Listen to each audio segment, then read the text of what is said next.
अभी हम लोग देखेंगे प्रतियोगिता दर्पण का वन लाइनर। हम लोगों ने सब्जेक्टिव वाइज प्रतियोगिता दर्पण जुलाई अंक को देख लिया है और उसी में अब हम लोग वन लाइनर देखेंगे ताकि कम समय में तेजी से हम लोग 2 से 3 घंटे में एक मंथ का प्रतियोगिता दर्पण खत्म कर ले। तो हमारे सामने है जुलाई अंक का प्रतियोगिता दर्पण। इसमें आप देखे होंगे पहले भाग में राष्ट्रीय घटनाक्रम और राष्ट्रीय घटनाक्रम में कर्नाटक का चुनाव को हम लोग देखेंगे। जो भी फैक्ट्स के रूप में प्रारंभिक परीक्षा, किसी भी स्तर की प्रारंभिक परीक्षा, शायद यूपीएससी को केवल छोड़ के जो भी प्रारंभिक परीक्षा में पूछी जाती है वो हम लोग अंडरलाइन करते हुए चलेंगे। आपसे पूछा जा सकता है कर्नाटक में कुल कितनी एमएलए सीट्स हैं, अर्थात कितने विधानसभा में जो चुनाव होते हैं कर्नाटक में कितने विधायक चुन के आते हैं। तो 224 विधानसभा सीट है कर्नाटक की। सबसे अधिक विधानसभा सीट यूपी में है, ये हमें ध्यान रखना है। सबसे अधिक विधानसभा, लोकसभा, राज्यसभा सीट यूपी की है। अगर बिहार की बात की जाए तो हमें ध्यान रखना है लोकसभा सीट है 40, 243 है हमारा विधानसभा सीट, 16 है, ये हो गया विधानसभा। ये राज्यसभा है, राज्यसभा में 16 सीट्स हैं और हमारे पास विधान परिषद भी है। कुछ 5-6 ऐसे राज्य हैं जी हाँ, विधानमंडल में विधानसभा के साथ साथ विधान परिषद भी है।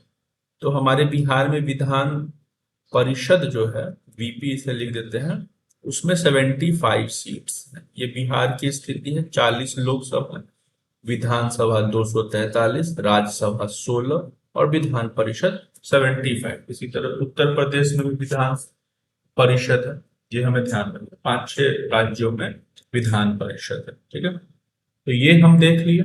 उसके बाद हम लोग चुनाव परिणाम पर देखेंगे तेजी से, क्योंकि इसे हम कोशिश करेंगे कि 1 घंटे के अंदर खत्म कर दिया जाए। अगर आप 2018 का चुनाव अगर आपको याद होगा कर्नाटक का, तो बीजेपी ने 104 सीट्स जीते थे।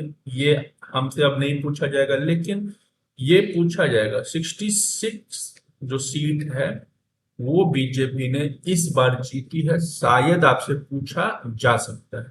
तो हम देख रहे हैं कोलैप्स कर गया है कर्नाटक में बीजेपी। कांग्रेस 80 था और अभी 135 है।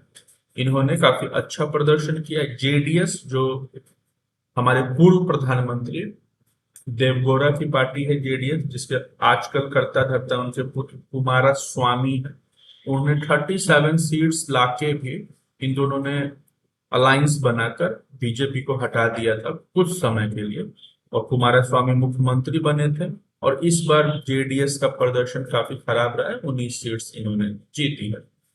विशेष रूप से अगर कर्नाटक के मानचित्र को देखिएगा तो दक्षिण कर्नाटक में जेडीएस का थोड़ा प्रभाव है जो इस बार शून्य हो गया है। तो बीजेपी 66 पूछा जा सकता है, कांग्रेस 135 पूछा जा सकता है और जेडीएस 19 पूछा जा सकता है। पिछले बार भी कांग्रेस से सिद्धारमैया मुख्यमंत्री बने थे और इस बार भी सिद्धारमैया मुख्यमंत्री बने। गवर्नर वहां के थावर चंद गहलोत हैं। यही गवर्नर साहब मुख्यमंत्री को शपथ दिलाते हैं। अब मुख्यमंत्री अपना इस्तीफा गवर्नर को देता है। पॉलिटिकल साइंस में हम लोगों ने ऐसा पढ़ा है। अब देखिए कर्नाटक में जो चुनाव होते हैं, जैसे हमारे बिहार में चुनाव विशेष रूप से जाति आधारित होता है, ये एक बिहार की सच्चाई है। तो हर राज्य का एक अलग टेक्सचर होता है चुनाव का, एक अलग फ्लेवर होता है कि उस बेसिस पे मैक्सिमम चुनाव संपन्न होते हैं और वोट उसी तरह से पड़ता है। कर्नाटक को अगर देखिएगा तो वहां विशेष रूप से 2 समुदाय बाहुल्य में है। एक लिंगायत समुदाय जो हम लोगों ने प्रतियोगिता दर्पण जो मेंस पर्सपेक्टिव से बेसिकली पढ़ते हैं उसमें डिस्कस किया है। एक लिंगायत समुदाय होता है और एक कर्नाटक में है वोका लिंगा या वोका लीगा समुदाय। ये आपसे किसी भी स्तर के एग्जाम में पूछा जा सकता है। हम लोग जो आजकल शंकर भगवान की पूजा करते हैं, जिस समय हिंदू धर्म या सनातन हिंदू धर्म बन रहा था, तो उससे भी पहले लोग छोटे छोटे सेक्ट्स में, अर्थात समुदाय में बटे हुए थे, संप्रदाय में बटे हुए थे। एक संप्रदाय शुरुआत में था भारत में, आज से 2200 साल पहले, जो आज भी है, शैव संप्रदाय। प्रारंभ में हमारा जो सम्राट अशोक थे किसी शैव संप्रदाय को मानने वाले थे, जो बाद में बौद्ध धर्म को स्वीकार कर दिए। तो इसी शैव संप्रदाय में थोड़ा थोड़ा विघटन होता चला गया। एक ब्रांच बना लिंगायत, जो हम लोग अभी स्क्रीन पे देख रहे हैं। एक ब्रांच बना वो का लिगा। इसी में एक है नाथ संप्रदाय, गुरु गोरखनाथ का, गोरखपुर में, जिससे फॉलो करते हैं उत्तर प्रदेश के मुख्यमंत्री श्री योगी आदित्यनाथ जी। हमसे पूछा जा सकता है लिंगायत समुदाय को किस और नाम से जानते हैं, तो वीर शैव के नाम से जानते हैं। ये हमें ध्यान देना है, लिंगायत समुदाय को वीर शैव नाम से जान सकते हैं। शैव संप्रदाय का एक और भाग है कापालिक, ठीक है। इसी तरह बहुत सारे छोटे छोटे शैव संप्रदाय के ब्रांचेस हैं, जो हमें एग्जाम में विशेष रूप से प्राचीन भारत में पढ़ना होता है और एग्जाम में पूछा जाता है। तो यहाँ पे हम ये समझाना चाहते हैं कि ये जो लिंगायत समुदाय है वो का लिंगा है, इसी समुदाय से मुख्यमंत्री चुन के कर्नाटक में आते हैं। पिछले बार जो मुख्यमंत्री थे बोम्बैया साहब बीजेपी के, वो लिंगायत समुदाय के थे, और वोका लिंगा के हैं सिद्धारमैया। लिंगायत समुदाय को समर्थन बीजेपी करती है, वोका लिंगा को समर्थन कांग्रेस करती है, ऐसा सामान्यतः देखा गया। तो इस बार लिंगायत ने भी कांग्रेस को समर्थन किया है, और लिंगायत और वोका लिंगा के समर्थन से कांग्रेस का गवर्नमेंट बन गया है। तो आप देखिएगा कि एक उप मुख्यमंत्री भी बने हैं, वो लिंगायत से है। नाम अभी हम उनका भूल गए, कुछ शिव भगवान से ही संबंधित कुछ उनका नाम है। तो उप मुख्यमंत्री लिंगायत को बना दिया गया और मुख्यमंत्री वोका लिंगा को बना दिया, क्योंकि ये कोर वोटर्स हैं कांग्रेस के, ठीक है। तो इस तरह से हमें समझना है कि वोटिंग किस तरह से भारत में होती है। चलिए नेक्स्ट क्वेश्चन हम लोग देखेंगे। अभी केंद्रीय मंत्री परिषद में फेरबदल हुआ है। एक चीज मैं फिर से बोल दे रहा हूँ, जो प्रतियोगिता दर्पण हम लोग विस्तार से पढ़ते हैं, कंप्लीट प्रतियोगिता दर्पण को जो पुस्तकों के माध्यम से पढ़ते हैं, उससे ये थोड़ा सा अलग है। जो एक हमारा हैंड रिटन नोट्स होता है उसके माध्यम से भी हम पढ़ रहे हैं, ताकि कम समय में भी चीजों को याद रखा जा सके। तो अभी हम लोग ने देखा कि भारत सरकार की जो केंद्रीय मंत्री परिषद है, कैबिनेट है, उसमें कुछ हेर फेर हुआ है। ये किरण रिजिजू साहब हैं, वो पहले कानून मंत्री थे, उन्हें कानून मंत्रालय से हटा के पृथ्वी विज्ञान मंत्री बनाया गया है। एक पृथ्वी विज्ञान मंत्रालय भी होता है, वो बनाया गया। तो ये पूछा जा सकता है एसएससी में, रेलवे वगैरह में, कि अभी पृथ्वी विज्ञान मंत्री कौन है, तो किरण साहब पृथ्वी विज्ञान मंत्री है, अरुणाचल प्रदेश के ये एमपी। और कानून मंत्री जो बनाया गया है वो अर्जुन राम मेघवाल को बनाया गया है। ये गुजरात को रिप्रेजेंट करते हैं, पहले ये आईएएस ऑफिसर थे। अब ये जो बदलाव हुआ है इसके पीछे कारण है सुप्रीम कोर्ट। सुप्रीम कोर्ट और कानून मंत्रालय में अमूमन देखा जाता है कि तकरार रहता है। ये भी कानून की बात करता है और कानून मंत्रालय भी कानून की बात करता है। जब दो व्यक्ति कानून की बात करें तो तकरार होगा ही होगा। तो सुप्रीम कोर्ट के कुछ तल्ख टिप्पणी किरण साहब ने किया था। इसी को ध्यान में रखते हुए प्रधानमंत्री नरेंद्र मोदी ने किरण रिजिजू को पृथ्वी मंत्रालय का भार दिया है, और कानून मंत्री अब अर्जुन राम मेघवाल साहब बने हैं, जो अक्सर मोदी जी के साथ देखे जाते हैं। अगर आप वीडियो में देखिएगा तो एक पगड़ी पहने हुए लगभग 65-70 साल के व्यक्ति हैं, वही अर्जुन राम मेघवाल। और एक चीज यहाँ पे ध्यान देने का है कि जो कानून मंत्री बने हैं वो फुल फ्लेजेड काम कैबिनेट मिनिस्टर का दर्जा उन्हें नहीं दिया है। पहली बार कानून मंत्री वो है जो कानून राज मंत्री होगा, स्वतंत्र प्रभार। ठीक है, अब ये स्वतंत्र प्रभार वगैरह क्या होता है हम फिर से डिस्कस कर लेते हैं। कानून राज मंत्री स्वतंत्र प्रभार के रूप में अर्जुन राम मेघवाल को बनाया गया। आगे हम लोग देख रहे हैं कि मंत्री परिषद में जो फेरबदल होता है कैबिनेट की सलाह पे राष्ट्रपति करते हैं। मोहर तो अंतिम मोहर राष्ट्रपति का ही लगता है। ये हमारे पीटी के फैक्ट्स में पूछा जाता है। जब भी मंत्री परिषद बनेगा या मंत्री परिषद में फेरबदल होगा तो कैबिनेट सलाह करेगी और राष्ट्रपति उस पर मोहर लगाएंगे।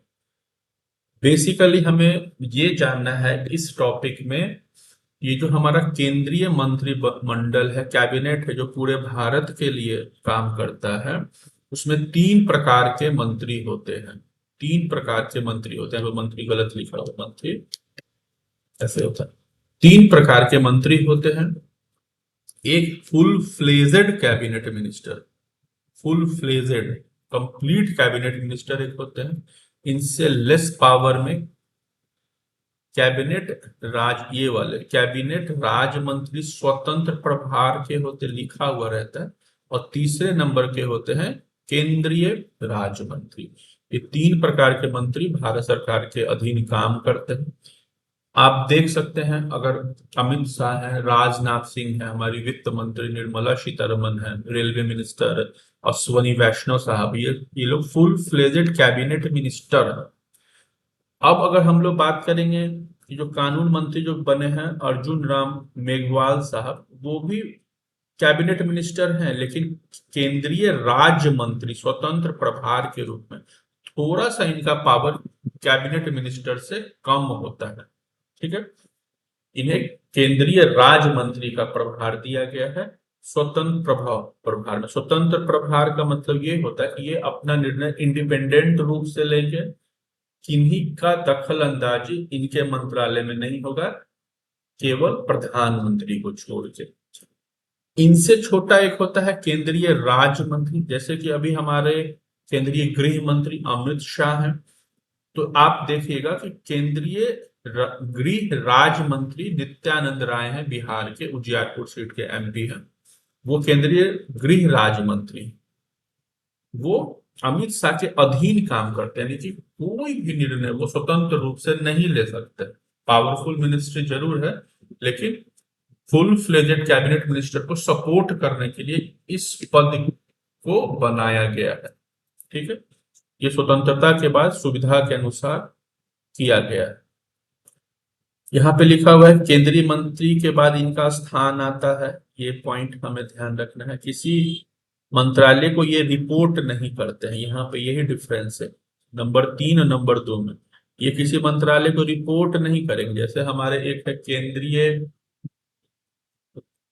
ऊर्जा राज्य मंत्री आर के सिंह, आरा के बिहार में सीट है आरा, वहां से एमपी होते हैं। वो फुल फ्लेजेड बिजली मंत्री। फिर हम देख रहे हैं तीनों में सबसे न्यूनतम शक्ति केंद्रीय राज्य मंत्री की होती है। कैबिनेट मंत्री के अधीन होते हैं। दिए गए कार्यों की रिपोर्ट ये संबंधित मंत्रालय को करते हैं। ठीक है, आगे बढ़ते हैं। क्योंकि विशेष डिस्कशन हम लोगों ने मुख्य प्रतियोगिता दर्पण के वीडियो में कर लिया है, तो अगर कोई भी व्यूअर्स अगर नहीं देखे तो आप चाहें तो उस वीडियो को देख सकते हैं। समझने में ज्यादा आसानी और कम समय में चाहते हो तो यहाँ पे आप बने रख सकते हैं। अब है MiG-21। टॉपिक नंबर 3 है MiG-21। हमें समझना ये है, ये MiG-21 क्या है? ये एक विमान है। पहले इस तरह समझिएगा, छोटे छोटे चीजों में अगर आप किसी भी स्टेटमेंट को तोड़िएगा तो समझना ज्यादा आसान होगा। तो MiG-21 एक हवाई जहाज है, एक विमान है। कैसा?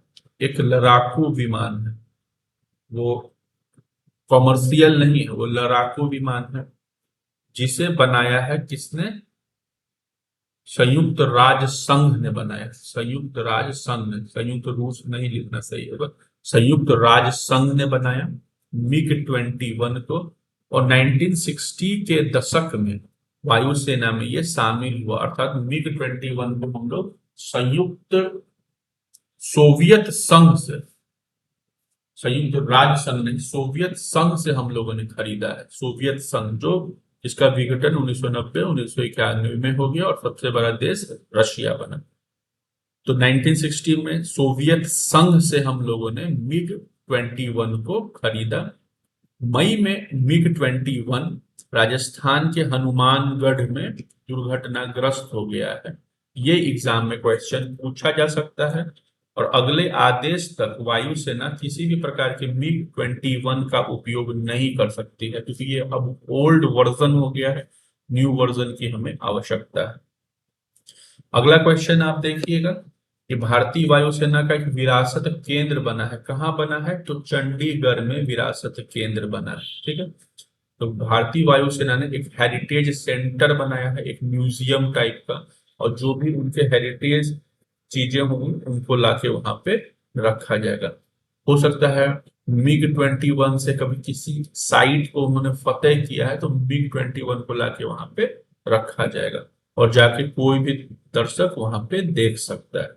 तो भारतीय वायुसेना का पहला विरासत केंद्र बनाया गया है चंडीगढ़ में, जो हरियाणा का भी कैपिटल है, जो पंजाब का भी कैपिटल है, और खुद एक केंद्र शासित राज्य है। ठीक है, नेक्स्ट क्वेश्चन है पनडुब्बी से संबंधित। आपसे अगर पूछा जाए कि वागसीर क्या है, तो वागसीर जल सेना का एक पनडुब्बी है, सबमरीन है। कैसा पनडुब्बी है? तो स्कॉर्पिन श्रेणी का पनडुब्बी है, और ये स्कॉर्पिन श्रेणी का 6 नंबर का 6 नंबर का अंतिम पनडुब्बी है, ये ध्यान में रखना है। स्कॉर्पिन श्रेणी होती है एक पनडुब्बी की, स्कॉर्पिन श्रेणी का ये पनडुब्बी है, और इस पनडुब्बी का नाम है वागसिर। एग्जाम में पूछ सकता है वागसिर क्या है, आपको एकदम क्लियर रहना है। ये एक पनडुब्बी है। पनडुब्बी मतलब वो जो जल के अंदर काम करता है, जल के अंदर का जहाज को हम लोग पनडुब्बी कहते हैं। वागसिर का जो निर्माण हुआ है, भारत जो पनडुब्बी का उपयोग करता है, मैक्सिमम पनडुब्बी कहाँ बनाई जाती है? मुंबई में ये बनाया जाता है। मुंबई में एक आर्टिफिशियल एक मैनमेड डॉक यार्ड है। ठीक है, मैनमेड बंदरगाह है। उस मैनमेड बंदरगाह का नाम मझगांव है। मझगांव है, ठीक है, एक मझगांव है। उसी मझगांव में एक कंपनी है, Mazagaon dock ship builders limited. Mazagaon dock ship builders limited वो भारत सरकार के लिए पनडुब्बियों का निर्माण करती है। अब हमें जानना है ब्रह्मोस मिसाइल के बारे में। आप प्रत्युत्तर दर्पण में देखिएगा, इसमें क्या लिखा हुआ है, जो भी इंपॉर्टेंट एग्जाम के लिए वही हैंड रिटन नोट्स में लिखा हुआ है। यहाँ पे देखना है कि ब्रह्मोस क्या है। ये एक मिसाइल है, एक प्रक्षेपास्त्र है। कैसा मिसाइल है और किसने बनाया है? तो भारत और रूस के द्वारा संयुक्त रूप से विकसित एक सुपरसोनिक क्रूज मिसाइल। क्रूज शब्द पे हमें ध्यान रखना है।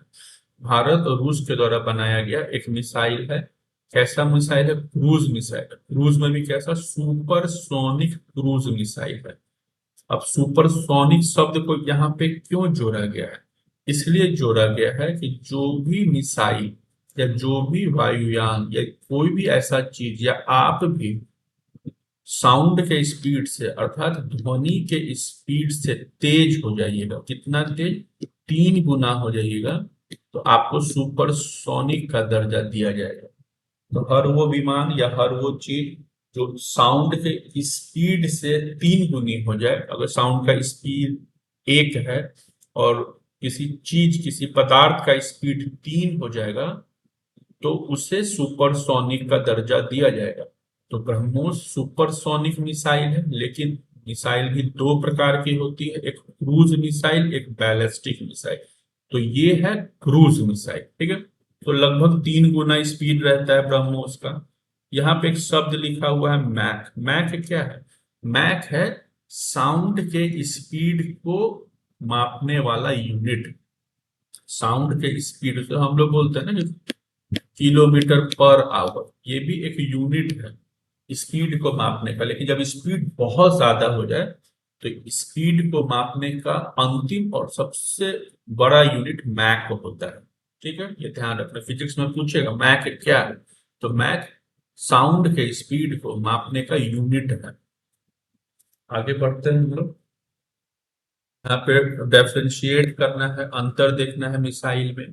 प्रक्षेपास्त्र में एक प्रकार का मिसाइल को ध्यान से समझना है, रॉकेट टाइप का ही होता है, जो दीपावली में हम लोग यूज करते हैं। तो मिसाइल दो प्रकार का, एक क्रूज मिसाइल, एक बैलिस्टिक मिसाइल। ठीक है। क्रूज मिसाइल अल्ट्रा मॉडर्न है, ज्यादातर अब क्रूज मिसाइल का ही उपयोग होता है। बैलिस्टिक अब ओल्ड ट्रेडिशन हो गया, धीरे धीरे बैलिस्टिक मिसाइल खत्म होने जा रहा है। ये क्रूज मिसाइल मॉडर्न क्यों है? क्योंकि इसमें नेविगेशन सिस्टम होता है। जैसे हमारे अब टू व्हीलर्स में भी, फोर व्हीलर्स में तो पहले से है, अब टू व्हीलर में भी नेविगेशन सिस्टम दिया जा रहा है। नेविगेशन सिस्टम मतलब क्या? यदि हमें कहीं जाना है तो रास्ते को एक मशीन बताता रहे। ठीक है। तो मिसाइल में, क्रूज मिसाइल में नेविगेशन सिस्टम होता है, अर्थात हम यदि इस क्रूज मिसाइल को लॉन्च कर दें तो अपने अनुसार रास्ते में इसे कंट्रोल कर सकते हैं। अर्थात ये नियंत्रित प्रक्षेपास्त्र है, कंट्रोल्ड मिसाइल है।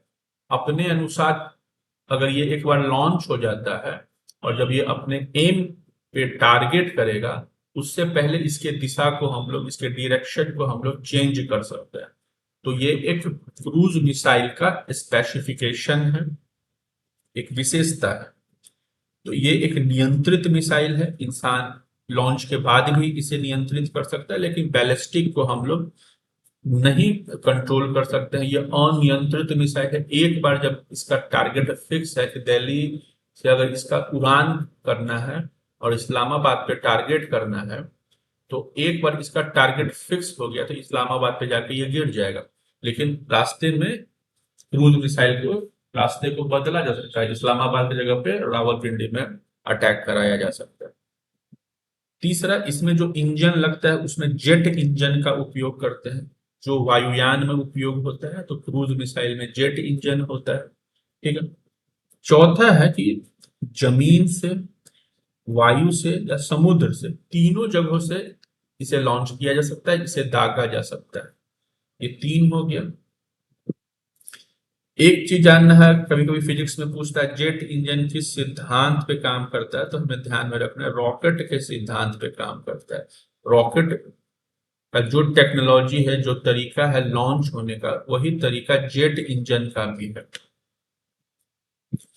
देखिए यहाँ पे लिखा हुआ है कि जहां रॉकेट अपना ईंधन स्वयं ढोता है, वहीं जेट इंजन अपने आसपास के वायु को ही ईंधन के रूप में इस्तेमाल करता है या कर सकता है। आसपास जो एयर है उसका उपयोग ये फ्यूल के रूप में करता है, उससे एनर्जी प्राप्त करता है। जेट इंजन का ये विशेषता है, अपने आसपास के वायु से पावर जनरेट करता है आगे बढ़ने के लिए। आधुनिक वायुयान में जेट इंजन का ही उपयोग होता है, ऑब्जेक्टिव में हमसे पूछा जा सकता है। बैलिस्टिक मिसाइल में विशेष रूप से हमें जानना है, ये पूर्व निर्धारित प्रक्षेपास्त्र होता है, अर्थात पूर्व में ही लक्ष्य निर्धारित कर दिया जाता है, टारगेट इसका फिक्स रहता है। इसे सामान्य शब्दों में समझना है कि अगर पाकिस्तान पे अटैक करना है तो आप बैलिस्टिक मिसाइल को पठानकोट से लॉन्च करिएगा, और पाकिस्तान पे अटैक करना है और आप बैलिस्टिक मिसाइल का उपयोग कर रहे हैं, तो एक बार टारगेट फिक्स होगा तो पाकिस्तान पे ये गिर जाएगा। वहीं अगर आप क्रूज मिसाइल का उपयोग कर रहे हैं और चाह रहे हैं कि पाकिस्तान पर अटैक करें, तो जैसे ही ये आगे बढ़ेगा, आपका मन यदि परिवर्तित हो गया तो इसे टर्न करके कहीं और आप गिरा सकते हैं। बस यही दोनों में डिफरेंस है। आगे बढ़ते हैं। मणिपुर हिंसा जो पिछले 83 से 84 दिनों से चलता आ रहा है।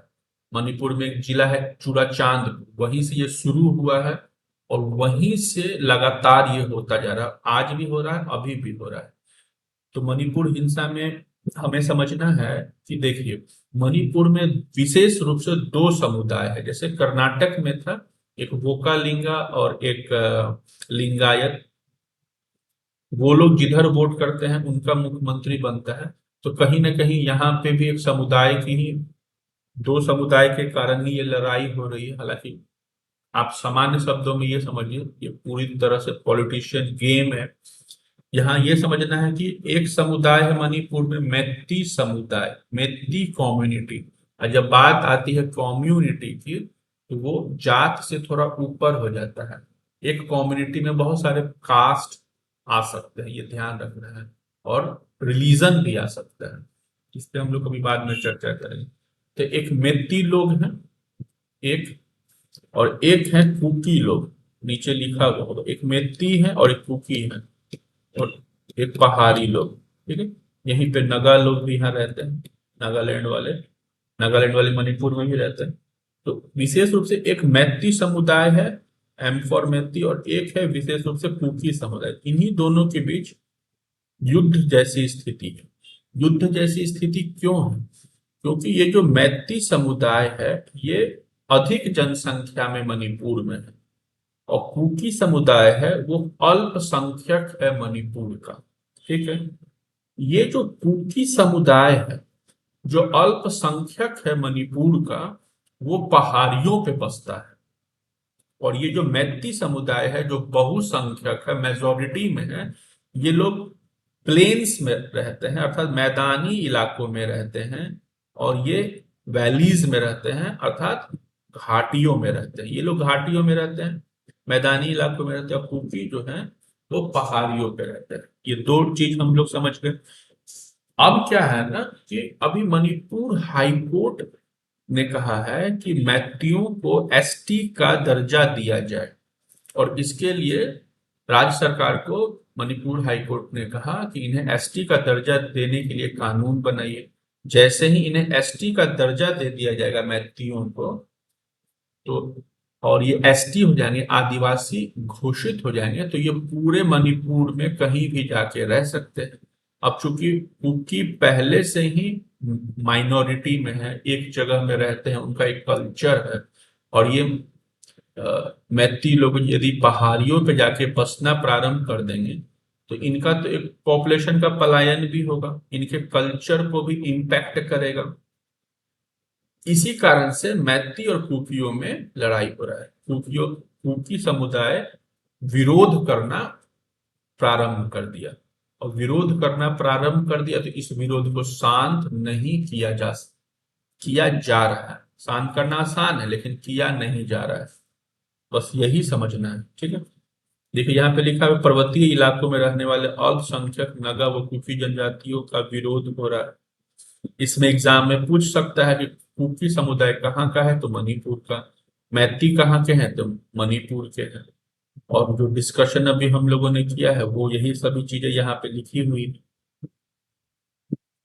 चलिए आगे बढ़ते हैं, क्योंकि विशेष विस्तार पूर्वक डिस्कशन हम लोग, जो प्रीवियस वीडियो है जुलाई का, जो फुल फ्लेजेड हम लोग का पिछले 17-18 महीने से चलता है, उसमें हम लोग कर ही चुके हैं, और बेसिक चीज अभी हम लोग बता ही दी। अगला है, एक वर्ड आप देखिएगा प्रत्युत्तर दर्पण में, एरावत लिखा हुआ है। एरावत क्या है? एरावत एक कंप्यूटर है। ठीक है, कैसा कंप्यूटर है? सुपर कंप्यूटर है। सुपर में भी कैसा कंप्यूटर है? AI computer, artificial intelligence inbuilt है इसमें, अर्थात ये अपने अनुसार ये कंप्यूटर काम करेगा, हम लोगों को इसे डायरेक्शन नहीं देना है। आर्टिफिशियल इंटेलिजेंस वाला सुपर कंप्यूटर है एरावत। और इसमें क्वेश्चन पूछेगा कि वैसा कौन सा भारत का कंप्यूटर है जो विश्व की शीर्ष 500 सुपर कंप्यूटर में नाम दर्ज किया है? तो एरावत ने नाम दर्ज किया है। हाथी एक था, एरावत हाथी। और इस एरावत कंप्यूटर को 75वां स्थान मिला है। बस हमें एग्जाम के लिए, पीटी एग्जाम के लिए इतना ही जानना है। अब नेक्स्ट क्वेश्चन है, अभी एक नया संसद भवन बना है, उसमें पूछा जाएगा कि कब उद्घाटन हुआ, तो हमें बताना 28 मई 2023 को उद्घाटन हुआ है। आकृति कैसी है, तो त्रिभुजाकार है, इस तरह की आकृति है, ट्रायंगुलर शेप में है। जो हॉल बनाया गया है, कक्ष बनाया गया है, कितने लोगों के लिए, कितने एमपीज के लिए, तो लोकसभा हॉल जो है वो 888 लोगों के लिए है, 888 लोगों के लिए है। राज्यसभा 384 एमपीज के लिए है। संयुक्त कक्ष भी एक बनाया गया है, लोकसभा प्लस राज्यसभा, तो वो 1272। तो ये तीन तरह का एक हॉल बनाया गया है। ठीक है, इसी में एक विवाद भी हम लोग देखे थे, सेंगोल विवाद। ये सेंगोल विवाद क्या है? सेंगोल एक प्रकार का, आप कह सकते हैं, राजदंड है। एक स्टिक नुमा आकृति है, सेंगोल जिसे हम लोग कहते हैं। और इस सेंगोल को प्रयाग संग्रहालय से, इलाहाबाद से लाके, आनंद भवन से लाके स्पीकर की कुर्सी पे मोदी जी ने रख दिया है। ठीक है। अब सेंगोल क्या है हम लोग समझिए, एक प्रकार का स्टिक है। ये न्यायप्रियता का प्रतीक है, समर्पण का प्रतीक है। और सबसे पहले सेंगोल का उपयोग, इस तरह का स्टिक होता है सेंगोल। सेंगोल का उपयोग चोल साम्राज्य में किया जाता था। और इसी सेंगोल को लॉर्ड माउंटबेटन ने 14 अगस्त को नेहरू जी को दिया, और नेहरू जी ने इलाहाबाद संग्रहालय अर्थात आनंद भवन में इसे रख दिया था। सेंगोल अभी लोकसभा स्पीकर के पास जो रखा गया है, उसके याद में एक डाक टिकट जारी किया गया है। कैसा डाक टिकट? 75 रुपए मूल्य का डाक टिकट जारी किया गया है। ये एग्जाम में पूछा जा सकता है। अब यहाँ पे थोड़ा सा हम बता दे रहे हैं कि आखिर आवश्यकता क्यों पड़ी एक नए संसद भवन की। 2021 में बनना शुरू हुआ था नया संसद भवन। तो इसकी आवश्यकता इसलिए पड़ी है क्योंकि 1971 में एक परिसीमन आयोग आया।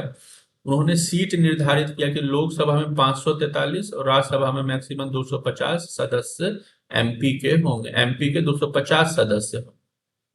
पॉपुलेशन के अनुसार ही परिसीमन होता है कि जिस राज्य में जितना पॉपुलेशन है उसके आधार पे उन्हें एमपी एलोकेट किया जाता है। अब चूंकि 40-50 सालों में पॉपुलेशन काफी बढ़ गया है, 40-50 करोड़ पॉपुलेशन बढ़ा है 1971 के कंपैरिजन में। तो अब पॉपुलेशन ज्यादा है तो एमपी भी ज्यादा होगा। यही कारण है अब 2026 में नया परिसीमन आयोग आएगा। और ये सीट लगभग मैक्सिमम 888 लोकसभा में, राज्यसभा में लगभग 384 होगा। इसलिए पहले से ही व्यवस्था कर ली गई है परिसीमन आयोग के कारण। 1971 में परिसीमन हुआ था, संविधान में संशोधन करके लिखा गया था कि अगला परिसीमन 2026 में होगा। और समय अब नजदीक है, तो पहले से ही घर बना के एमपी के लिए रख दिया गया। घर बनाने का मतलब ऑफिस बना के रखा गया। ठीक है। ये मैं आम बोलचाल की भाषा में बता रहा हूँ। हाँ। अगला हमें यहाँ पे राष्ट्रीय घटनाक्रम खत्म हो गया। अगला हमें ये देखना है अंतरराष्ट्रीय घटनाक्रम। अगला हमें क्या देखना है? अंतरराष्ट्रीय घटनाक्रम, इंटरनेशनल। इसमें हमें जानना है संघाई सहयोग संगठन। पूछ देगा एससीओ का फुल फॉर्म क्या है पीटी में। तो S for Shanghai, C for cooperation और ओ फॉर ऑर्गेनाइजेशन। ये एक ऑर्गेनाइजेशन है, एक ग्रुप है जिसका नाम संघाई है, संघाई सहयोग संगठन है। अभी संघाई सहयोग संगठन की विदेश मंत्रियों की, फॉरेन मिनिस्टर्स की अर्थात एस जयशंकर जैसे लोगों की बैठक कहाँ हुई है? गोवा में संपन्न हुई है। गोवा क्षेत्रफल के अनुसार सबसे छोटा राज्य है भारत का, जिसकी राजधानी पणजी है, मांडवी नदी के तट पे बसा हुआ है। 100% शहरी आबादी वाला राज्य पूरे भारत में कोई है तो गोवा है। सबसे कम शहरी आबादी कहीं है तो हिमाचल प्रदेश में। तो संघाई सहयोग संगठन में पूछेगा कितने सदस्य हैं, तो हमें बताना है 8 सदस्य हैं। 8 सदस्य कौन कौन है? अगर आप इसे मैप पे देखना चाहते हैं तो हम लोग जल्दी से देख लेते हैं। अगर आप देखिएगा संघाई सहयोग संगठन में, तो रशिया जो सबसे बड़ा देश है दुनिया में, उसके बाद मंगोलिया को छोड़ देना है, चाइना, ये 2 देश यहाँ हो गए। फिर भारत, भारत अगर किसी ग्रुप का सदस्य है तो पाकिस्तान भी होगा। तो संघाई सहयोग संगठन में ये 4 देश मुख्य है। रशिया, उसके नीचे चाइना, उसके नीचे भारत, उसके ऊपर पाकिस्तान, 4। और साथ में ये जो हम लोग मैप में देख रहे हैं, ये जो एरिया हम लोग मैप में देख रहे हैं, जिसे हम लोग मध्य एशिया कहते हैं, इसे हम लोग मध्य एशिया कहते हैं, जिसका भारत पे बहुत प्रभाव है। इसमें से 4 देश संघाई सहयोग संगठन के सदस्य हैं, जिसमें एक कजाकिस्तान है, उज्बेकिस्तान है, ताजिकिस्तान है और किर्गिस्तान है। तुर्कमेनिस्तान इसका सदस्य देश नहीं है, यही वहां पे लिखा हुआ है। ठीक है। कजाकिस्तान जो मध्य एशिया का सबसे बड़ा देश है, उज्बेकिस्तान, किर्गिस्तान, ताजिकिस्तान। हमें ध्यान रखना है कि मध्य एशिया का एक देश है तुर्कमेनिस्तान, संघाई का सहयोग सदस्य नहीं है। ये एग्जाम में पूछा जा सकता है कि संघाई सहयोग संगठन के सदस्य देश हैं, इन सभी का नाम दिया जाएगा और हो सकता है तुर्कमेनिस्तान का भी नाम दिया जाएगा। तो हमें बता देना है या टिक करना है कि तुर्कमेनिस्तान संघाई सहयोग संगठन का सदस्य देश नहीं है। 4 मध्य एशिया के और 4 में से रशिया, चाइना, पाक और भारत, ये 4 सदस्य देश हैं, अर्थात 8 सदस्य देश शंघाई के हैं। हेडक्वार्टर कहाँ है शंघाई का? बीजिंग में, चीन की राजधानी बीजिंग में इसका हेडक्वार्टर है। 1996 में शंघाई की स्थापना की गई थी, एशिया को, विशेष रूप से दक्षिण एशिया को मजबूत करने से। नेक्स्ट क्वेश्चन बहुत इंपॉर्टेंट है, हर आने वाले एग्जाम में पूछा जाएगा। विश्व प्रेस स्वतंत्रता सूचकांक, विश्व प्रेस स्वतंत्रता सूचकांक में पूछा जाएगा कि भारत की स्थिति कितनी है प्रेस स्वतंत्रता में। 161, 180 सदस्य के बीच ये स्वतंत्रता सूचकांक निकला है और इसमें भारत का स्थान 161 है, जो बहुत खराब माना जाएगा। ये जो सूचकांक है एक संगठन जारी करती है, कैसा संगठन? एनजीओ एक जारी करता है, फ्रांस का एनजीओ है, जिसका नाम है रिपोर्टर्स सेंस फ्रंटियर्स। ठीक है। सबसे नीचे पे 180 नंबर पे नॉर्थ कोरिया है, 179 पे चाइना है, ये हमें ध्यान में रखना है। और एक नंबर वाला भी आप ध्यान में रख सकते हैं। हालांकि पीटी में, भारत के पीटी में यदि पूछा जाएगा तो केवल इससे हमें मतलब रखना है, भारत का स्थान 161 है, पिछले बार से भी खराब हो गया है।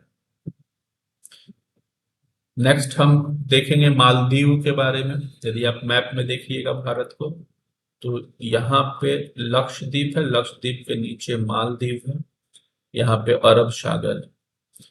और मालदीव हिंद महासागर में छोटा सा द्वीपीय देश है, जहाँ पे 100% आबादी मुस्लिमों की है। मालदीव की राजधानी माले है। और इसमें क्वेश्चन पूछा जा सकता है मालदीव का कि रक्षा मंत्रालय ने एक तेज गश्ती पोत, तेज पानी वाले जहाज एवं एक अनलैंडिंग क्राफ्ट मालदीव को बेच दिया है। ये हमसे एग्जाम में पूछा जा सकता है। ठीक। दूसरा, भारत की एक नीति है पड़ोसी प्रथम, अर्थात यदि उसे रक्षा का कोई साजो सामान, व्यापार का कोई साजो सामान बेचना है, एक्सपोर्ट करना है, तो पहले वो अपने नेबर्स को करेगा। हमारे जो 8-9 नेबर्स है आसपास, श्रीलंका, मालदीव, पाकिस्तान, चाइना, ईरान, भूटान, नेपाल, बांग्लादेश, इन सब, म्यांमार, इन सभी को वो हेल्प करेगा। तो भारत की एक नीति है पड़ोसी प्रथम, अपने आसपास के पड़ोसियों की मदद करना, पहले पड़ोसियों को देखना। एक पूछ सकता है सागर क्या है, सागर का फुल फॉर्म क्या होता है? सागर का फुल फॉर्म होता है security and growth. SA for security, G for growth, for all in the region, यानी कि इस रीजन में, विशेष रूप से साउथ एशिया के रीजन में जो हमारे पड़ोसी हैं, उनका सुरक्षा और विकास हर क्षेत्र में हो, ये भारत की योजना है। और उसी योजना को, उसी नीति को सागर हम लोग कहते हैं। ठीक है। मालदीव के राष्ट्रपति हैं इब्राहिम मोहम्मद शाले, बस इतना हमें ध्यान में रखना है। नेक्स्ट हमें देखना है इमरान खान से संबंधित एक क्वेश्चन पूछा जा सकता है कि इमरान खान की गिरफ्तारी क्यों हुई थी। तो बताना है जो गिरफ्तारी हुई थी भ्रष्टाचार के लिए, इन पे भ्रष्टाचार का आरोप लगा और बोला गया कि इन्होंने पाकिस्तान के ट्रेजरी, पाकिस्तान के खजाने को, राष्ट्रीय खजाने को नुकसान पहुंचाया है, इसके लिए ही इनकी गिरफ्तारी हुई, फिर बहुत जल्दी रिहा भी हो गए। अगला जो क्वेश्चन मिस्र का है, उसमें सिर्फ हमें जानना है मिस्र के राष्ट्रपति हैं रेसेप तैयब। ये जो मिस्र है अफ्रीका का एक देश है, नॉर्थ अफ्रीका में ये पड़ता है मिस्र। रेसेप तैयब यहाँ के राष्ट्रपति हैं, बस हमें इतना ध्यान में रखना है।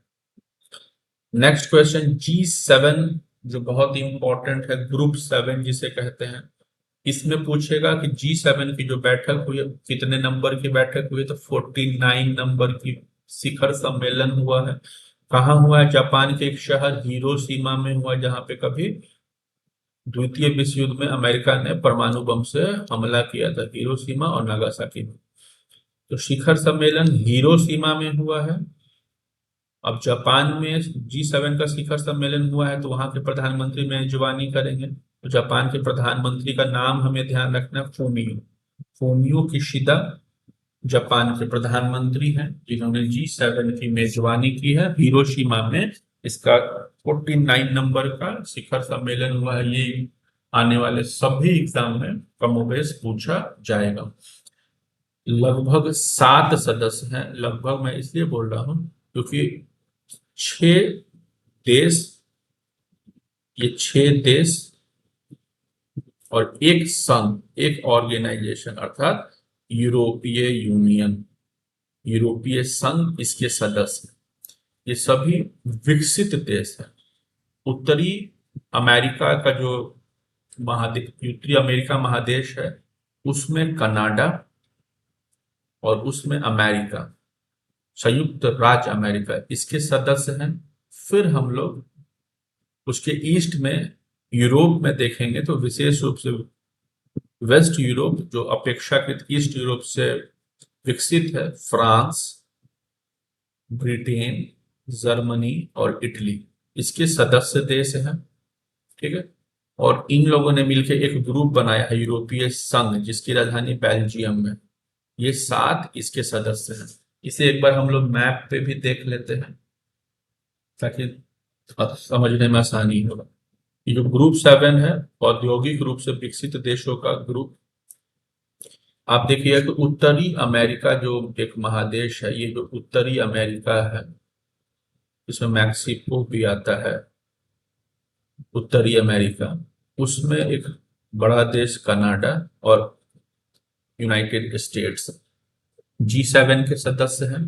उसके बाद इसके ईस्ट में जाएंगे तो ये जो हम देख रहे हैं, ये वाला एरिया, ये यूरोप है। ये पूरा यूरोप है। यूरोप इसका सदस्य है। तो पूरा यूरोप इसका सदस्य नहीं है। पहले ध्यान में हमें रखना है इंग्लिश चैनल। यहाँ पे है इंग्लिश चैनल। ठीक है। इंग्लिश चैनल 2 देशों को बांट रहा है। तो ऊपर में नॉर्थ में यूके और साउथ में फ्रांस इसका सदस्य है। ये ध्यान में हमें रखना है। फिर हमें ध्यान में रखना है जर्मनी को। ये इसका सदस्य है जो फ्रांस से सटा हुआ है। तो ये 3 जो बड़े यूरोपीय कंट्री हैं, G7 के सदस्य हैं।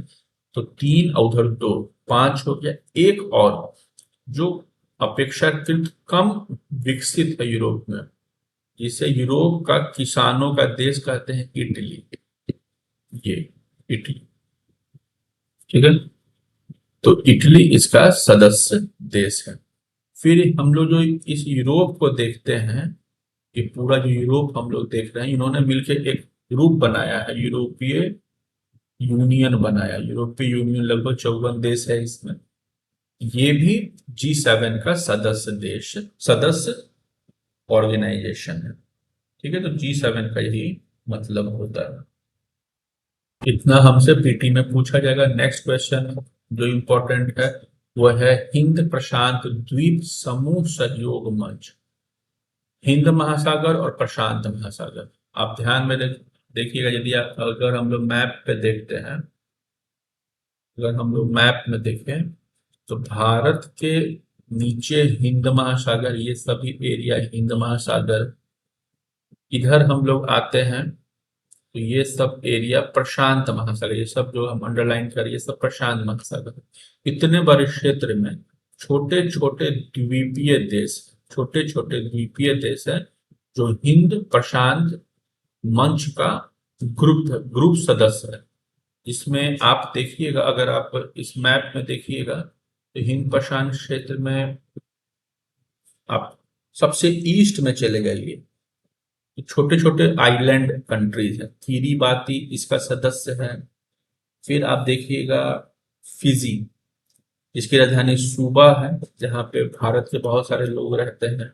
वनातु इसका सदस्य है। तुवालू इसका सदस्य है। तो ऐसे छोटे छोटे आइलैंड कंट्रीज, सोलोमन आइलैंड इसके सदस्य है, मार्शल आइलैंड इसका सदस्य है। जो प्रशांत महासागर और हिंद महासागर में छोटा छोटा आइलैंड कंट्रीज है 14-15, वो सभी ने मिलकर हिंद प्रशांत क्षेत्र का एक मंच बनाया है। और उसकी अभी जस्ट तीसरी बार बैठक हुई है। क्यों बनाया है? ताकि इनका भी हित सध सके। और एक प्रकार के देश है तो एक मंच पे ये लोग आए हैं 2-3 साल पहले कोविड पीरियड में, ताकि एक साथ हम लोग अपने बातों को रखेंगे तो बड़े कंट्रीज मानेंगे हमारे बात को। अकेले यदि फिजी अपनी बातों को रखेगा तो कौन मानेगा? ठीक है। तो 14 देश हैं। हमें ध्यान रखना, हिंद प्रशांत द्वीपीय समूह सहयोग मंच में हमसे पूछा जा सकता है कि अभी जो हिंद प्रशांत देश है उसमें किन 2 देशों ने मोदी जी को सम्मानित किया है। तो 2 देश है जिन्होंने मोदी जी को सम्मानित किया है अपने सर्वोच्च सम्मान से। एक फिजी ने, एक पापुआ न्यू गिनी ने। पापुआ न्यू गिनी एक बड़ा कंट्री है, पापुआ न्यू गिनी में इन 2 देशों ने हमारे मोदी जी को सम्मानित किया है। अभी क्वाड का शिखर सम्मेलन हुआ है। कहाँ? हिरोशिमा में ही क्वाड का शिखर सम्मेलन हुआ है, जहां ग्रुप 7 का शिखर सम्मेलन हुआ था। क्वाड भी एक ऑर्गेनाइजेशन है, भारत, जापान, अमेरिका और ऑस्ट्रेलिया का बनाया हुआ क्वाड एक संगठन है। क्यों बनाया गया है? चाइना से बचाव के लिए, चाइना के साम्राज्यवादी विचारधारा से बचाव के लिए। ठीक है। और प्रशांत महासागर, हिंद महासागर में चाइना अतिक्रमण नहीं करे, इसके लिए क्वाड बनाया गया। नेक्स्ट हम देखना है इकोनॉमिक सेक्टर में, आर्थिक वाणिज्यिक परिदृश्य में हमें देखना है एक महारत्न कंपनियां, और इसके अलावा जो भी प्रतियोगिता दर्पण में वो छोड़ देना है, कभी भी एग्जाम में पीटी में इंटरव्यू में नहीं पूछा जाएगा। तो महारत्न कंपनियां क्या होती है? यहाँ लिखा हुआ है, लगातार 3 वर्षों का आर्थिक शुद्ध लाभ यदि 5,000 से अधिक हो गया तो उस नवरत्न कंपनी को महारत्न कंपनी का दर्जा दे दिया जाएगा। हमसे पूछा है कितना महारत्न है, तो 12 महारत्न कंपनी वर्तमान में है। ठीक है। और 13 नवरत्न कंपनी। ये जरूर पूछा जाए कि हाल में किसे नवरत्न कंपनी का दर्जा दिया गया, तो रेल विकास निगम को नवरत्न कंपनी का दर्जा दिया गया है। नवरत्न कंपनी का जब रेल विकास निगम को दर्जा मिल गया तो अब ये 1,000 करोड़ रुपए तक का निवेश बिना सरकार के परमिशन से कर सकता है। महारत्न और नवरत्न का फुल फ्लेजेड डिस्कशन हम लोगों ने 2-4 महीने पहले के प्रतियोगिता दर्पण में किया था। नेक्स्ट है नवीनतम सामान्य ज्ञान। नवीनतम सामान्य ज्ञान में हमें देखना है, और जो भी चीजें हैं इस प्रतियोगिता दर्पण में इकोनॉमी का, वो सबको छोड़ देना है, क्योंकि अगर पढ़िएगा कभी एग्जाम में नहीं आएगा और बिना मतलब का समय व्यर्थ होगा। आप किसी भी स्टेट लेवल का, रेलवे एसएससी का एग्जाम का क्वेश्चन बैंक देख लीजिए, जो प्रतियोगिता दर्पण में और एक्स्ट्रा कुछ दिया होगा वो नहीं पूछता। अनुमान संबंधित, पूर्वानुमान संबंधित, ये सब स्पेकुलेशन नहीं पूछा जाता। हमें देखना है नेस्कॉम के वर्तमान में अध्यक्ष कौन है? अनंत माहेश्वरी। इसे पूरी तरह से रट लेना है। नेस्कॉम के अध्यक्ष अनंत माहेश्वरी है। नेस्कॉम का मतलब क्या होता है? नेस्कॉम एक ऑर्गेनाइजेशन है, सॉफ्टवेयर कंपनी की ऑर्गेनाइजेशन।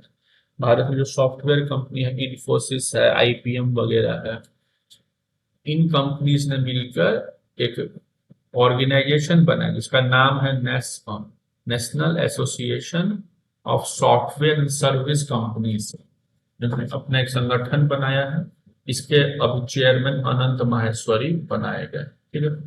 भारत के केंद्रीय सतर्कता आयुक्त प्रवीण कुमार श्रीवास्तव, बस हमें यह ध्यान रखना, प्रवीण कुमार श्रीवास्तव केंद्रीय सतर्कता आयुक्त है। जो बुद्धि में प्रवीण होगा वही सतर्क रहेगा, इस तरह से को रिलेट करना है। तो प्रवीण कुमार श्रीवास्तव केंद्रीय सतर्कता आयुक्त। सतर्कता आयुक्त का विशेष रूप से काम होता है भ्रष्टाचार पे अंकुश लगाना। वर्ल्ड बैंक के अध्यक्ष अजय बंगा को बनाया गया है। ये भारतीय मूल के, दिल्ली में ये पढ़ा करते थे कभी। नेक्स्ट है 3 समितियों के बारे में।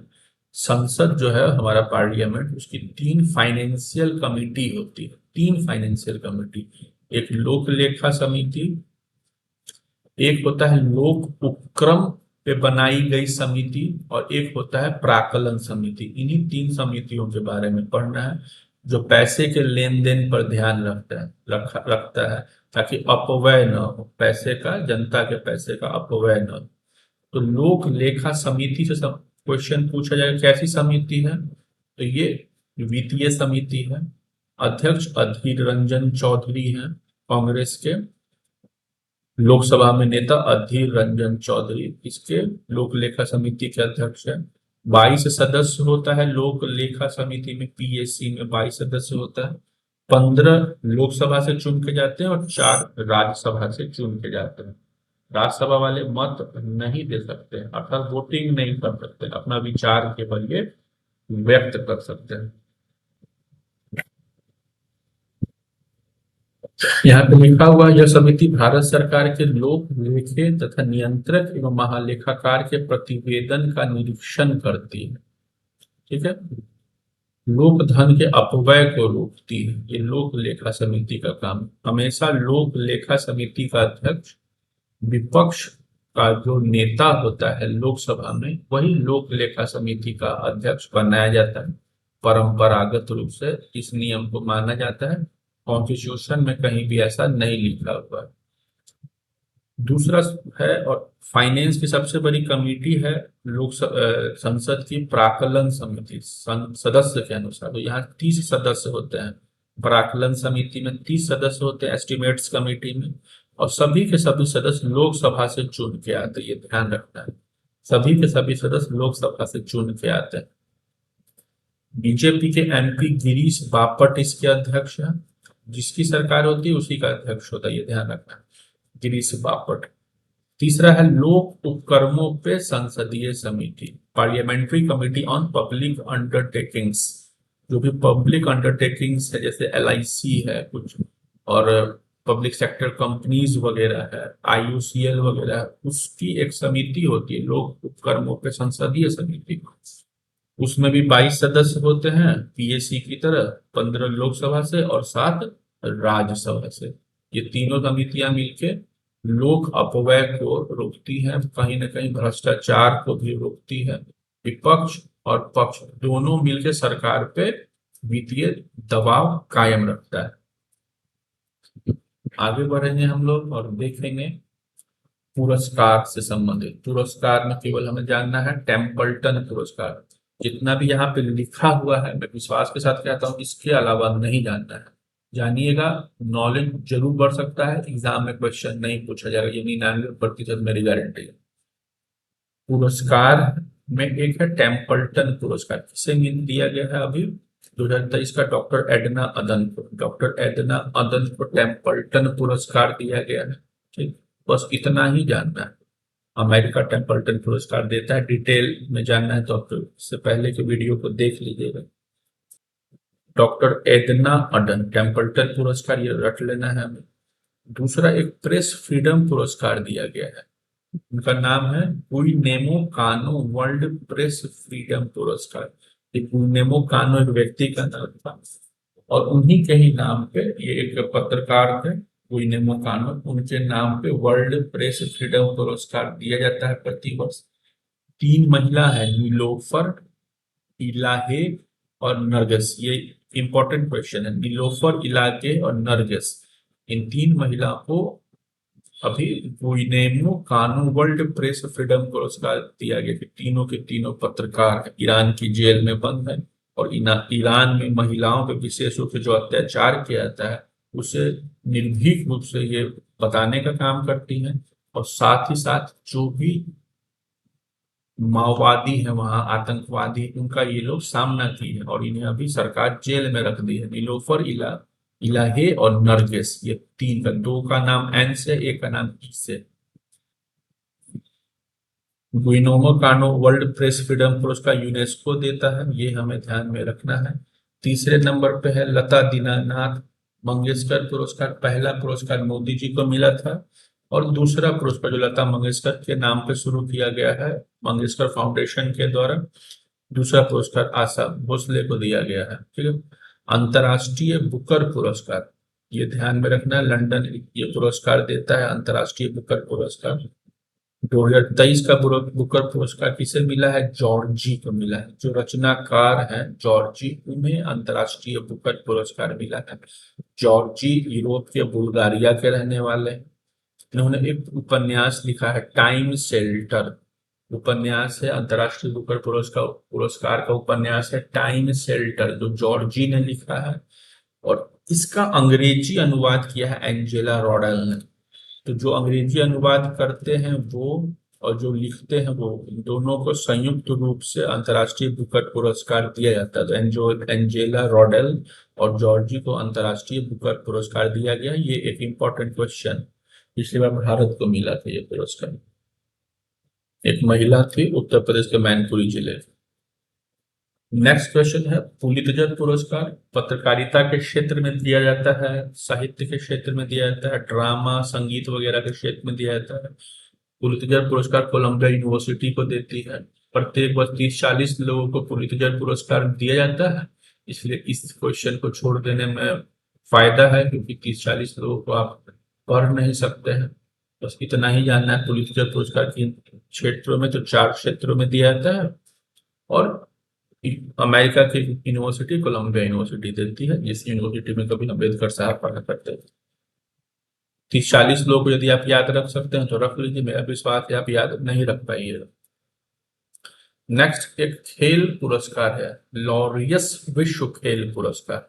लॉरियस विश्व खेल पुरस्कार इंपॉर्टेंट है। अर्जेंटीना के कैप्टन मेसी को मिला है लॉरियस पुरस्कार।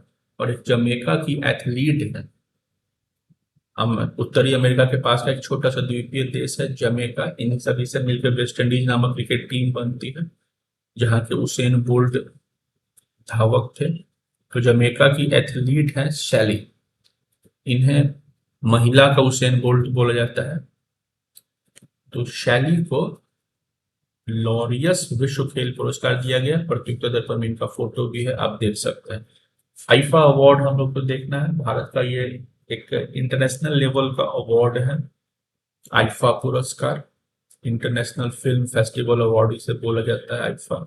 किसे मिला है? ऋतिक रोशन को मिला है आईफा अवार्ड 2023 में। 2022 में इनकी एक पिक्चर आई थी, 2022-23 में विक्रम वेदा, उसमें ये विलेन बने थे, हीरो थे सैफ अली खान। तो ऋतिक रोशन को ये पुरस्कार मिला। अभिनेत्री में आलिया भट्ट को हर जगह पुरस्कार इस बार मिला है।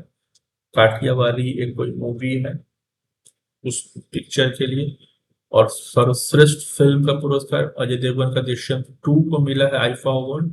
सर्वश्रेष्ठ निर्देशक आर माधवन, 3 इडियट्स वाले हीरो आर माधवन को मिला है। एक पिक्चर इन्होंने बनाया था रॉकेट्री, इसके लिए आईफा अवार्ड मिला है। ये सब पूछा जा सकता है। अब हम लोग को आना है, अब हम लोग को सीधा आना है वर्ष, दिवस और सप्ताह पर। कौन कौन महत्वपूर्ण? 1 मई सबको याद होता है, मजदूर दिवस होता है। क्यों मनाया जाता है ये ज्यादा इंपॉर्टेंट है मेरे अनुसार, इसलिए क्योंकि 1 मई को ही 1 मई के आसपास एक संघर्ष हुआ था 1886 में। और 1 मई 1886 को कुछ मजदूर शहीद हुए थे। क्यों शहीद हुए थे? ये अपने अधिकारों की मांग कर रहे थे अमेरिका में। 1 मई 1886 को एक शहर है अमेरिका में शिकागो, वहीं पे मजदूर अपने मौलिक अधिकार की मांग कर रहे थे। मजदूरों के मौलिक अधिकार की मांग 1 मई 1886 को किया जा रहा था, इसलिए उनके याद में, और ये लोग तो शहीद हो गए, उनके याद में प्रत्येक वर्ष 1 मई को मजदूर दिवस मनाया जाता है। ठीक है। नेक्स्ट जानना है, विश्व प्रेस स्वतंत्रता दिवस 3 मई को मनाया जाता है। बहुत सारे एग्जाम्स में ये पूछा गया। अगला हमें देखना है 7 मई, विश्व एथलेटिक्स डे। 7 मई को विश्व एथलेटिक्स डे होता है, ये ध्यान में रखना है, विश्व एथलेटिक्स डे। एथलेटिक्स डे के बाद 8 मई को थैलेसीमिया डे होता है, ये ध्यान में रखिए। जिसे थैलेसीमिया होगा वो कभी एथलीट नहीं बन पाएगा। तो एथलीट का उल्टा है थैलेसीमिया। अगर किसी को डिजीज हो गया वो एथलीट नहीं बन पाएगा। तो दोनों एक आसपास वाले डे हैं, तो इस तरह से कोरिलेट करके ध्यान में रखना कि 7 मई एथलेटिक्स डे तो 8 मई थैलेसीमिया डे। थैलेसीमिया क्या है? ये एक खून का विकार है, ब्लड डिजीज है, जो आनुवांशिक होता है। रक्त विकार है। क्या होता है कि ब्लड में जो हीमोग्लोबिन है, जो ऑक्सीजन को ट्रांसपोर्ट करता है, उसमें और आरबीसी में कमी हो जाती है, जो थैलेसीमिया हो जाता है। विश्व रेड क्रॉस डे वो भी 8 मई को मनाया जाता है, ये ध्यान में रखना। रेड क्रॉस अमेरिका का एक संगठन, संभवतः अमेरिका का, एक बार चेक कर लीजिएगा। 11 मई महत्वपूर्ण है, राष्ट्रीय प्रौद्योगिकी दिवस, टेक्नोलॉजी डे। कब है टेक्नोलॉजी डे? तो टेक्नोलॉजी डे है 11 मई को, राष्ट्रीय टेक्नोलॉजी डे। 12 मई अंतर्राष्ट्रीय नर्सिंग डे, 12 मई अंतर्राष्ट्रीय नर्सिंग डे। मदर टेरेसा भी कभी नर्स थी, ये ध्यान में रखना है। 12 मई अंतर्राष्ट्रीय नर्सिंग डे।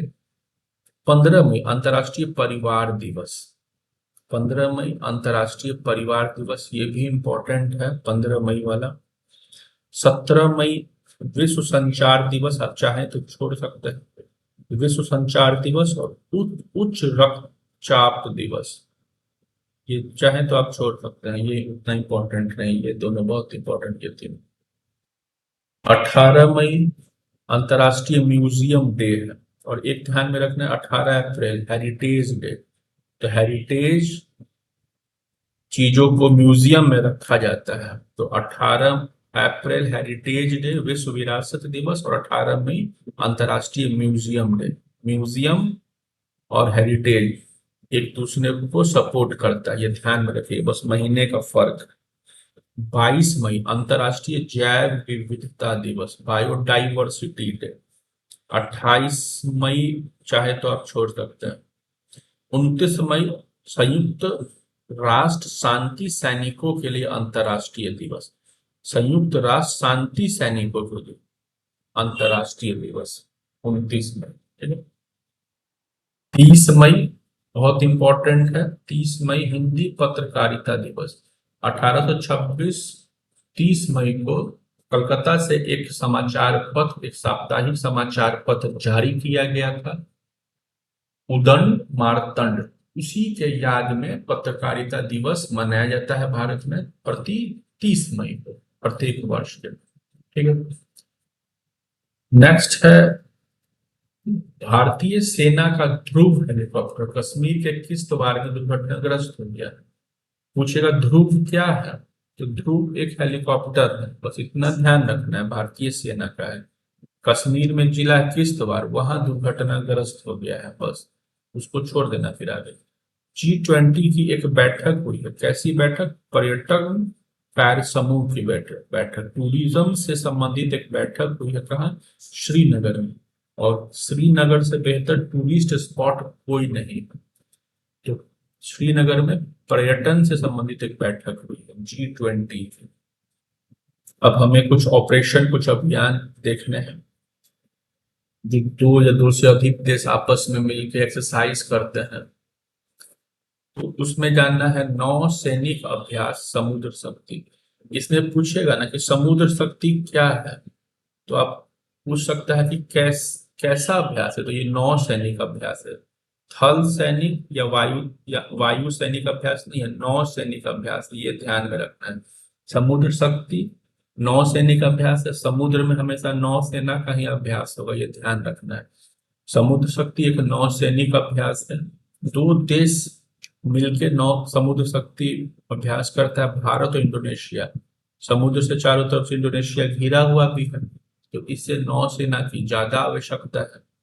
तो समुद्र शक्ति भारत और इंडोनेशिया के बीच में होता है, और इस साल इंडोनेशिया के बैटम में इस अभ्यास को किया गया है, ये ध्यान रखना। एक इंपॉर्टेंट क्वेश्चन एग्जाम में पूछेगा ये। अगला समुद्री अभ्यास ही है भारत और आसियान। आसियान कंट्रीज जो भी 9-10 हैं, वो सभी समुद्र के आसपास है, समुद्र से घिरे हुए हैं आसियान, इसलिए इनके लिए समुद्री अभ्यास महत्वपूर्ण है। तो आसियान भारत समुद्री अभ्यास कहाँ हुआ है? सिंगापुर में हुआ है, और इसमें आईएनएस दिल्ली और आईएनएस सतपुरा ने भाग लिया है। दिल्ली और सतपुरा ने भाग लिया है। जहाज का नाम है आईएनएस दिल्ली, आईएनएस सतपुरा। अंतिम है हमारे लिए, लास्ट पेज है आईपीएल से संबंधित। आईपीएल का आपको देखना है कि 16 नंबर का इस बार आईपीएल हुआ है। ठीक है, 16 नंबर का ये आईपीएल हुआ है। टूर्नामेंट के सर्वश्रेष्ठ खिलाड़ी शुभमन गिल घोषित हुए हैं, और जो सबसे ज्यादा रन बनाता है उसे ऑरेंज कैप दिया जाता है, और जो सबसे ज्यादा विकेट लेता है उसे पर्पल कैप दिया था। मोहम्मद शमी को पर्पल कैप दिया गया और शुभमन गिल को ऑरेंज कैप दिया गया। इसमें ये जानना है हमें कि चेन्नई विजेता हुआ है और उप विजेता गुजरात हुआ है। गुजरात के कप्तान हार्दिक पांड्या थे, और चेन्नई के तो महेंद्र सिंह धोनी हैं। इतना यदि फैक्ट्स आप प्रतियोगिता दर्पण का जुलाई का याद रखते हैं, समझते हैं, तो जुलाई से बाहर कोई भी क्वेश्चन आपसे नहीं पूछेगा। अब हम लोग अगस्त के प्रतियोगिता दर्पण में मिलते हैं, और संभवतः आने वाले समय में जो पीपीएससी 69 हो रहा है उससे संबंधित जो भी करंट अफेयर्स हैं उसे हम लोग देखेंगे। चलिए, धन्यवाद।